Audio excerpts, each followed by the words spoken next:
Hello, and welcome to ClearCast. Kenon! Well, hi, Jeff. We were told by one of our colleagues, Kathy Wright, that we can't do the same intro anymore because she's heard it too many times where I say, welcome to ClearCast, it's this number, I was just joined, I was always by Kenon, yada, yada, yada. So Kathy, this one's for you. The intro's different. Are you happy?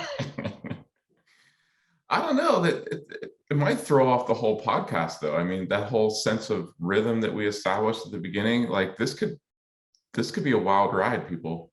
This could go off the rails quickly. Yes. As opposed to slowly, like it usually like a straight nosedive. I do want to commemorate our episode number, though, 29. Oh. So this is now officially the only age that our podcast will be forever. Every episode after this is episode 29. Exactly right. I love it. Yeah. Right.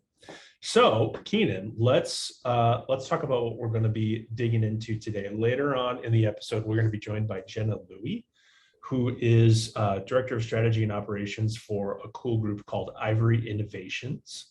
That's doing some very interesting stuff with housing affordability.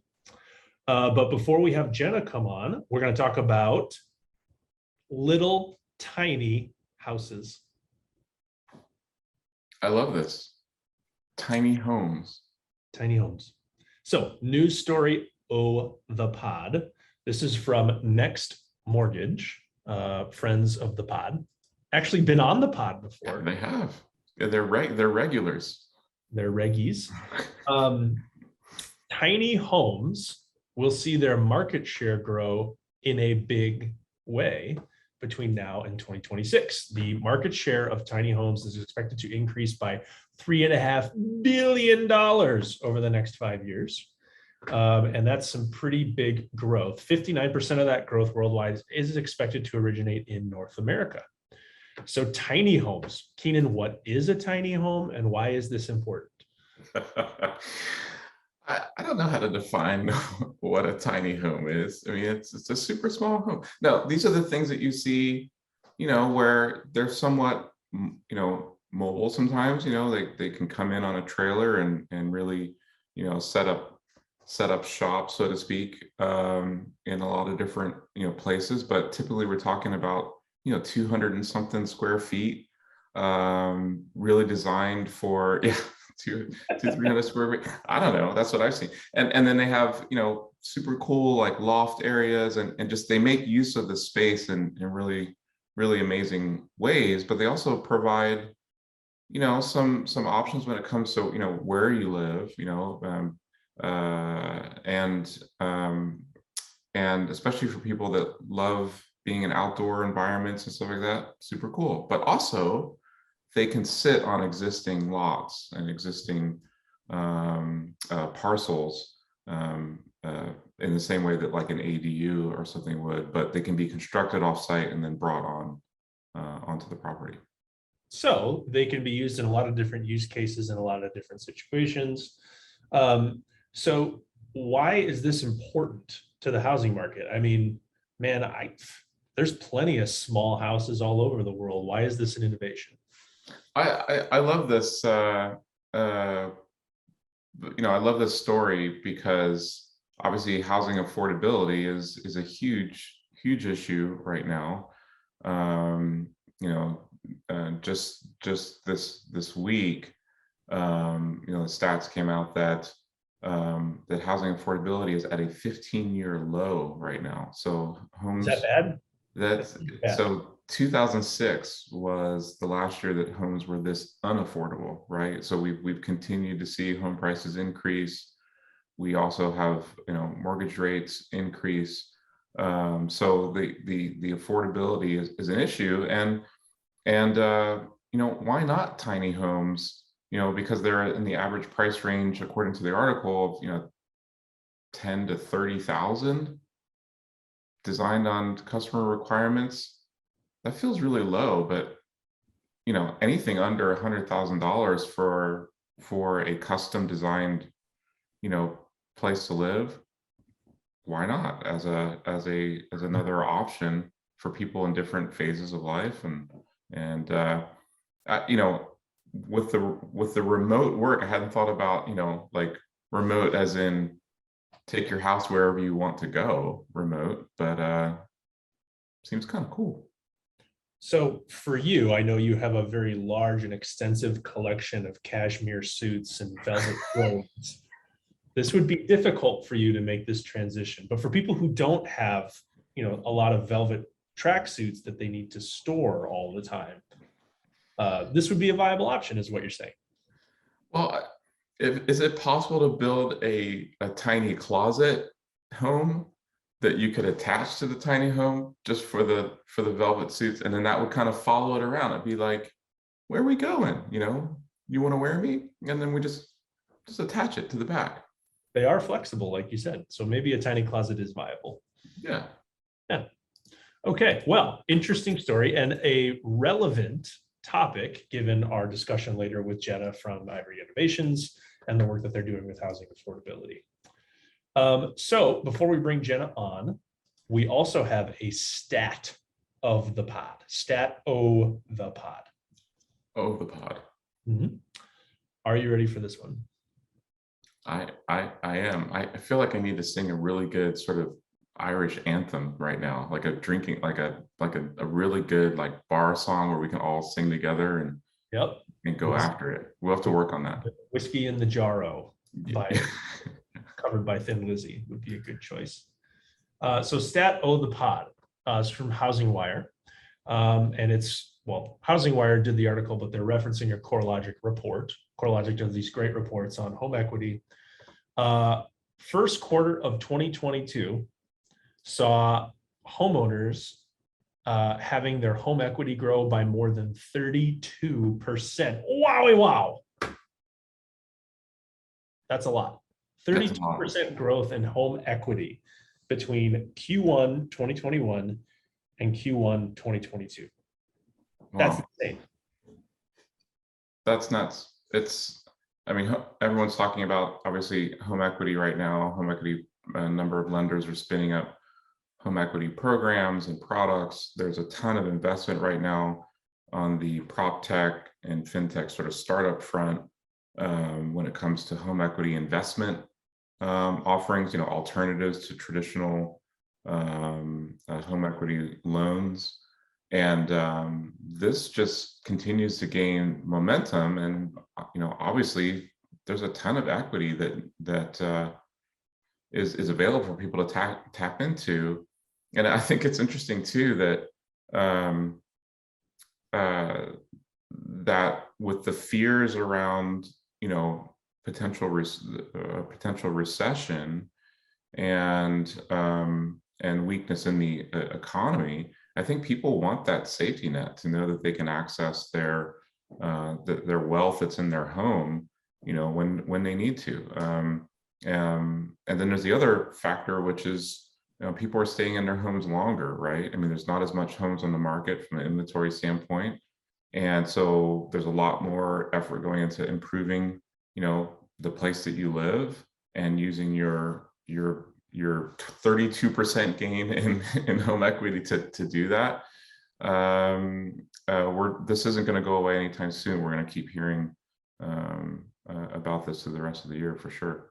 But if housing is more unaffordable now than it has been since 2006, and 2006 was the beginning of a pretty significant downturn in housing prices, I'm not saying we're going to have the exact same experience, but what I'm saying is don't spend all of that 32% on velvet tracksuits, Kenon, because you might lose some of it in the next year. What about velvet coated boats? That is also viable. Isn't that something you would spend the money on, like a boat that's sort of like gold plated next to a sauna or something like that? Isn't that what people do in Minneapolis? We don't need to talk about what I do with boats and saunas. That's private for me. But just to put one more nugget of info on what the 32% represents, that's an average gain of $63,600 per borrower in the United States from last year.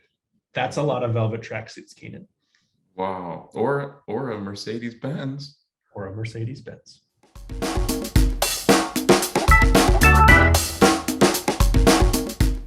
Well, we are excited to have with us Jenna Louie from Ivory Innovations, who is someone we've gotten to know a bit over the past year or so. Or during COVID, we were able to connect, and she is the director of strategy and ops for Ivory Innovations, and she began researching urban issues as an undergrad at Harvard University, and is now a part of Ivory's team, who are doing some super interesting things around housing affordability and accelerating housing affordability innovations. Welcome to the pod. Thanks for having me. Glad to be here. Yeah, very excited. We just talked before you came on. We just did a little segment on tiny homes as a solution to housing affordability, and we're like, why not? Like, there's, it seems like we need any and all methods, if you will, for providing some affordable options. But can tell us a little bit about Ivory Innovations and how you're involved with affordability, and maybe like how it started, and we'll go from there. Sure. And I love the conversation around tiny homes. I want to put a pin on that for later, because there's just so many ideas out there and we need so many. But thinking about Ivory Innovations, so our mission, we're a nonprofit, is to shine a light on innovation and housing affordability.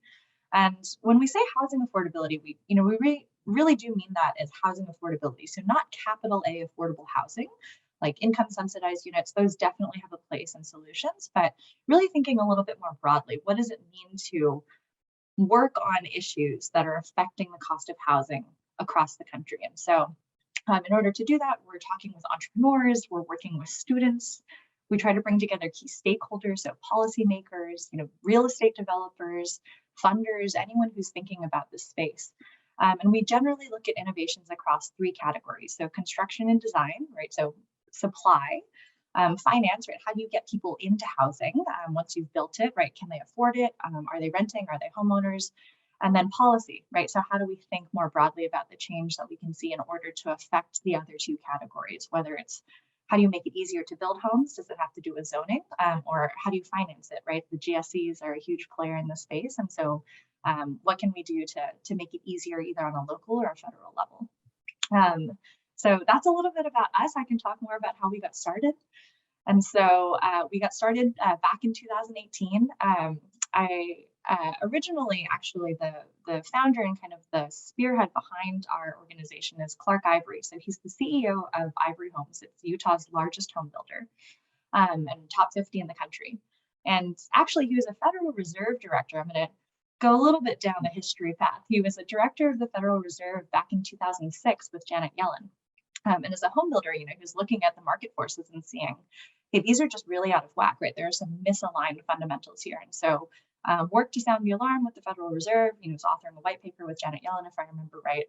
And kind of saw everything through that crisis. And so fast forward to 10 years later, the economy had recovered, home building was booming, all these things that were happening, right, just a few years ago. And was looking really again at the trends and trying to see around the corner and saw, incomes are rising, right? Like the economy is back on track, but housing prices are rising faster than rising incomes. And so, right, that anytime you see fundamentals misaligned, he was thinking, what can we do to try to get around this challenge? And so started this nonprofit with the goal of how do you find innovators out there who are really thinking about solutions. We know that there's so much focus on the problems. There's a ton of research, and that is really good, and a lot of great conversation about the problems that we face. But was thinking that there's a little bit of a gap in terms of finding who are the innovators and what are the solutions that are really helping us tackle this. It's not any one set of solutions or 5 or 10 or 100, but you probably need 500 or 1,000, right, to try to scale and help those take off to really make a dent. And so that's our goal, is to find, hundreds and if not thousands of solutions and try to help them scale and try to help them, really address this challenge in a meaningful way. That's really cool. What I like about what you guys are doing is that you're highlighting market-based solutions to the problem. I think a lot of times people can leap to a conclusion that housing becoming less affordable is 100% a market-driven problem. The reality is the market can offer a lot of solutions to it. It's not like capitalism itself has destroyed the housing market. It's like the market can play a more healthy role in making this work. And so I think that's a great focus. Let's talk a bit about your background and how you got here. Kenon mentioned the Harvard thing. I don't want to brag, but I did go to the University of Minnesota. So, we love Minnesota. Also, great upzoning work. Gave you an award a few years ago for that. So I'm not sweating the Harvard thing. I'm pretty important too. But sorry, I couldn't resist. So how did you get from Harvard all the way to Ivory Innovations? Tell us about your journey. Yeah, I would say, when we think about the social issues of our time, and you are both also working in this space, right? Everyone needs a place to live. And so, thinking about that, I actually studied anthropology and philosophy, those great, extremely marketable skills as an undergrad. Ended up consulting, as many do. I wasn't headed down the academic anthropology or philosophy path. But, from my consulting days, did a lot of work in diversity and inclusion, also worked a little bit in real estate in the hospitality industry. And while I was in business school, really took a look at, if we're thinking about kind of conscious capitalism, just as you were saying, Jeff, right, around how do you take market forces and use them as a force for good? There's so much room in housing. And again, the looming housing crisis, living here in San Francisco, you can't avoid thinking about housing as a daily fact of life that many people don't have access to or can't afford, or are making really hard choices between food and housing, between helping their kids stay in school and housing. And so trying to find ways to make a difference there. I ended up serving as a strategic advisor with Ivory Innovations while I was in business school, thinking about, who are the entrepreneurs, kind of what are those theses when we think about people who are innovating, what is the thesis of the change they're trying to drive, and how aligned with, is that with affordability? How aligned is that with scale? And joined about a year ago to help us build out our operation. So we are a small but mighty team, 3 people and growing, but we're really trying to do a lot across the country. And so, we kind of act like a venture capitalist in that we are working with entrepreneurs, we give grants, but we can also invest. We're a little bit like a university in that we work with students, try to educate them on housing issues, undergraduates and graduates. We're a little bit like a think tank. We're bringing together all these different stakeholders to have important conversations, and a little bit like an R&D arm because we have this connection to Ivory Homes. And we can, use that might to put a lot of the innovations that we see into practice. And so when the chance came to join the team, I thought, how could I not? This is one of the most interesting models I've ever seen for trying to make change in a big way. That's super cool.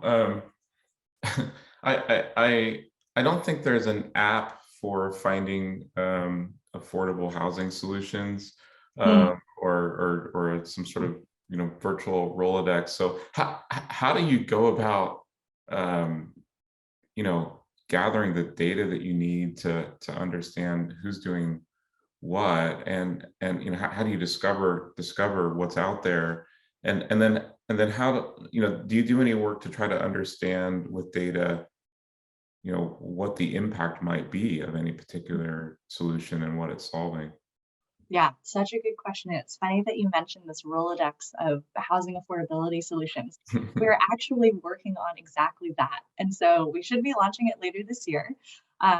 Hopefully, fingers crossed, if all goes well. But it is a challenge, right? There are so many people working on great solutions. And I think that, sometimes in our industry, there's a lot of focus on prop tech, or, you can go to venture capitalist websites and see, here are all of the companies that we've funded. But really, when it comes to the affordability angle, right, we're not only working with market-based solutions, but we're also working with nonprofits. We're working with developers who have a really cool idea, and we're working with government and policymakers who are trying to, help make that easier for people building. And so it's really this big swath of people that I would say, is not collected in a good way. And so not to go too deep on it, but I do want to shout out that we are working on that and we want to make it happen.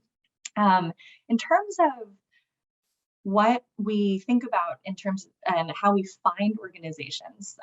It's a lot of organizations and a lot of opportunities that come to us organically, right? And so being on a podcast like this and trying to get the word out, doing a lot of internet research, going to conferences, and really trying to rely on some of our advisors. And so Jonathan Lawless, one of our advisors, I know was recently on the pod. And so relying on experts in the field who can help point us in the right direction. And people seek us out too. And so, when we open the Ivory Prize for Housing Affordability nominations in September, anyone is able to apply, right? So if you have an idea, if you're an entrepreneur, if you're not an entrepreneur and you're working in an established company, that's great. You're working at a nonprofit, also great. Any of these things are applicable, and we love to talk with organizations who are mission aligned and thinking about this. So obviously, if you do have the virtual Rolodex of affordable housing solutions that we thought didn't exist, but you have it, then that means you've heard and investigated, probably every idea that there is out there, related to housing affordability. So as you survey the landscape, what is kind of the areas of opportunity to improve affordability that you don't think are being talked about enough yet? That is a great question. I think, going back, for example, to what you were saying about tiny homes, right? There's been this big conversation, whether you call them tiny homes, whether you call them accessory dwelling units, ADUs, has been, kind of this groundswell movement. And we've seen a lot of policymakers actually really thinking about, how do you make this more possible, right? You kind of thread the needle between a market-based solution, right? People can build these. It doesn't have to be government subsidized necessarily. They're kind of small infill units, and so you don't have a lot of community opposition the way you might for a much larger multifamily building going up in a single family community. On the other hand, I would say one of the topics that doesn't always get mentioned is just because you put a policy into place doesn't mean you get results.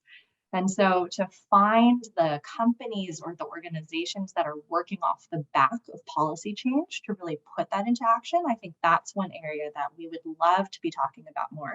And what we really love finding is organizations who are looking at, let's say, SB 9 just went into effect in California, right? So talking about upzoning across the state.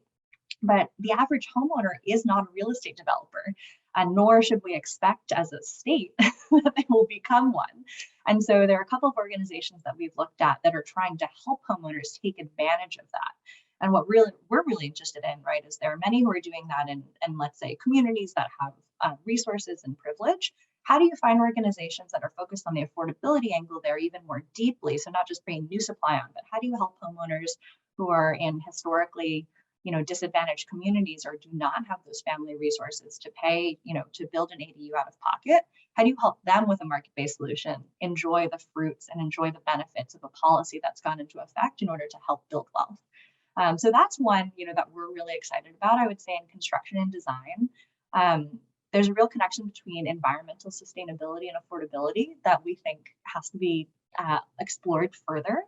And so looking for ways to think about how does, as prices rise, is there a tipping point when some of these new technologies are going to accelerate and come online faster? And so what does net zero look like in an affordable context? Seeing a lot more people working on that. And then on the finance category, because we think about these things in the three categories, with finance, really one area that we've seen a lot more attention on and want to see more attention on moving forward is who has access to conventional financing and who doesn't. And so there are a lot of products, right? So the system works sort of okay for people who have access to conventional loans and mortgages, right? And they're not accessible necessarily, but you can get them, right? Your credit score is X, you can access a loan. Who knows if you can find a house in this market? Who knows if you can make that payment? But theoretically, you could if you could line those things up. But there are a ton of people in the country who don't actually even have access to that in the first place. And so the system is not working well for people who have access. It's certainly not working well for people who can't even get their foot in the door to start, right? So people who don't have a credit history because they've been renters, maybe responsibly, but haven't built that score up, even though they're making rental payments. So how do you make rental payments part of the conversation with reporting to the credit bureaus? People who are buying houses that are very inexpensive in parts of the country, let's say, that are sort of underserved typically, But loans that are under $100,000, really hard to insure with traditional financial products. And so you see people ending up in sort of non-advantageous, unusual financial products that can be predatory. So how do you have a conversation about people there or in rural areas that, aren't part of the conventional system and need housing just as badly as anyone else? Yeah, we one of the other stats we were talking about earlier was, that homes are at a 15-year low for affordability, or flipping that around, they haven't been this unaffordable since 2006. Yeah. And the combination of home prices and mortgage rates and something like the average home, average income is going to take over 30% of your monthly income to afford a home right now. Those are pretty big. Those are big macro sort of dynamics going on. When you think about your long-term vision and what it is you're really trying to impact, I mean, obviously having 1,000 organizations, whatever, all working together on solutions is awesome. But do you think about it as like, hey, there's this one this one outcome that you want to have in 3 years, 5 years? How do you think about the ultimate goal, if you will? Right. Yeah, there's this conversation in, I'd say, in the social impact space around a theory of change, right? How do the actions we take today, even small ones, how do they impact this much larger conversation? And I would say the way I think about our theory of change is we have to be building an ecosystem of people focused on this topic at all parts of it. And so I would say the success for us looks like an industry that is moving towards affordability as a mainstream conversation topic and something that every organization is thinking about, regardless of their place in it. Are you one of the biggest organizations in the world? Are you a small nonprofit? Are you a government entity? Are you private? Are you a private company? Everyone has a role to play. And so to the extent that we can accelerate that conversation, to the extent that we can highlight people who are doing this really well and taking kind of the leading edge of putting these different ideas together, I think that is what we are trying to foster and drive. And so it's not so much, that we see interest rates change in a certain way, or that we see, X number of people become homeowners, or that we, are able to make real change, in necessarily a super measurable way, because this is hard. There are so many variables. But if we can advance the conversation to the place where, organizations that have not historically thought about this as part of their mandate are thinking about this as a way that they operate and core to their business, I think that would be the goal. And also because we have, again, that connection to a home builder in Utah, if we can put some of these innovations into practice, if organizations are looking for a place to pilot, if they are looking for a proof of concept opportunity, that's what we also want to incubate, because we want to accelerate change as fast as we can. And so whatever we can throw at that, is it grant funding? Is it a place to come and pilot? Is it a conversation? Is it highlighting your work?